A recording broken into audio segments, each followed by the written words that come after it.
Is the JetBlue flight attendant a working class hero or a first class moron? It's your call right now.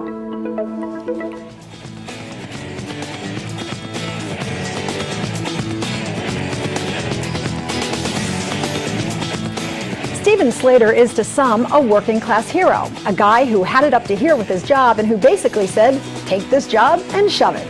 But to others, he's a guy on the edge, someone who reacted poorly to the stresses of his job, a disgruntled employee whose actions were dangerous, not to mention illegal. What do you think about the JetBlue flight attendant? We're going to find out. Hi there, everyone. Glad to have you with us. I'm Lynn Doyle. Our topic this hour, workplace horror stories. It's born out of that story about the JetBlue flight attendant, Steven Slater. First up, I want to know what you think about this guy. Is he some kind of hero?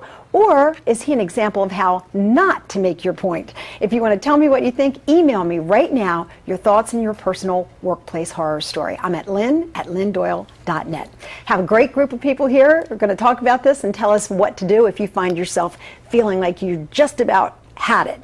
Ennis Harris is the president and CEO of Global Career Consultants. That's a firm that provides career consulting, training, and coaching, something this guy obviously could have used. Edith Pierce is an employment attorney and principal of the Pierce Law Firm in Philadelphia. And Ed Conboy is a staff therapist at the Council for Relationships. Over the last 20 years, he's worked with a lot of individuals who perform under unusual stress. So welcome everybody, and let me just ask right away, are you surprised that this guy's being held up as some kind of working class hero? Well, I think he did what a lot of people want to do. When they've had it, Lynn, and they say, listen, I have had it, I want to leave, I want to get out of here, I'm done. That's okay. You know what? That's what's great about this country. No one, unless absent a contract, they can't keep you in a job. But the problem is his execution. Bad form, bad style, shouldn't do it that way. I mean, put people at risk, property at risk, and on top of that, it didn't take in consideration other people. Right. Well, yeah, the execution was ill-advised, but, you know, I think there's some bad judgment there, but it's very understandable what happens, especially when I'm looking at flight attendants and people who have enormous pressure and very little control over their work lives. That's the key, is the lack of control they have, and I think that's what people are responding to. I guess we're really fortunate that this didn't happen at 30,000 feet in the air. I mean, at least he was on the ground when he decided to jump out. Yeah. Absolutely. I was actually talking to a flight attendant a couple days ago, and I asked him, I said, what do you think about this to happen? He goes, good for him. This is something that we've all wanted to do at some point. So I'm pretty surprised about the overall reaction, but because of the climate and the workforce and the work environment, I'm not 100% surprised. You know, I pitched this question to our Facebook friends and got an enormous response to it, but he has followers out of the world. I mean, the numbers are like amazing. The people who are fans of Steven Slater, and now they're saying that he's going to be the star of a reality show. It seems to me that these days bad behavior is being rewarded by Facebook and tweeting followers and jobs. Well, it's the old let's watch a train wreck. I mean, I think that, you know, it's entertaining. Some people identify with it. It's something that you maybe would pull out of a movie because people can identify to a certain degree, except that when you have a job, you have a responsibility, and some people's responsibilities, to others is greater than others in a job. But still, if you have a job, you have a responsibility, and you need to follow through on that responsibility. That doesn't mean you can't quit when you're done, but you sort of have to wait till you're done. I think you're right there too, but I think there also is a very low threshold now for celebrity. You know, it's just this is part of an entertainment factor. I think it's an accident. I don't even think the question about deserving this status is sort of it gets granted to people because it seems to connect and it resonates some way. And so I really don't think this is about that. I think this is something. It's sort of like the Joe the Plumber kind of thing, where it's an accident of history, and people now are beginning to. And I think he probably will begin to use that to his advantage. And I think, it was a poor exit strategy. In so many ways.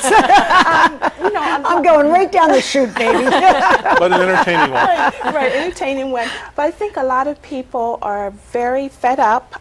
They're working more getting less. The benefits are lacking. A lot of people are not getting paid based on all this work that they're doing. And I think there's a buildup of frustration. And instead of them seeking help or talking to a professional about their feelings or even talking to management, they're just reacting. And then that's definitely poor judgment. And there are consequences for that behavior. Right. And I think one of the problems that I see, and I think that people have a hard time with, is learning or relearning interpersonal reactions and interactions, because I think a lot of people, maybe it's because of technology, have forgotten how just to interact with somebody else face to face and deal with a problem, because many times they don't have to do that, and that's a skill that's so important, because in all honesty, maybe you want to keep that job. Yeah. So if you need to keep that job, you need to learn those skills or relearn those skills so that you can do so. Well, we're going to talk about those skills later in the show, but right now I want to invite our viewers to be part of this. Tell me what you think about this JetBlue flight attendant. In your mind, is he a hero or is he an absolute disgrace? And how about you? Have you ever felt like just walking off the job? Are you unhappy with your work? Or, like so many of us, are you just grateful to have a job? If you want to tell us what you think, you can email me directly. I'm at lynn@lynndoyle.net. As I said, you can also find us on Facebook. We're on MySpace and YouTube as well. We're already getting a lot of response on our Facebook page. So if you want to tell us what you think, you can either go there or you can go here. Let's find out what some of the people have to say. Is he a working class hero or a first class moron? Let's find out what you have to say. Tara says, I think what he did was awesome. Everyone working in the service industry has had those moments but haven't acted on them. Everyone has their boiling point. Nowadays, people are so rude to the people who help and serve them. So she's a supporter of Stephen. Gary, though, says he's a first-class moron who's looking for his 15 minutes of fame. He'll likely get it and more. This guy is not a hero. Remember, September 11th, the firefighters, policemen, and emergency workers who lost their lives are heroes to me. And he says this country has a very warped definition of hero, and that's exactly to your point, Ed.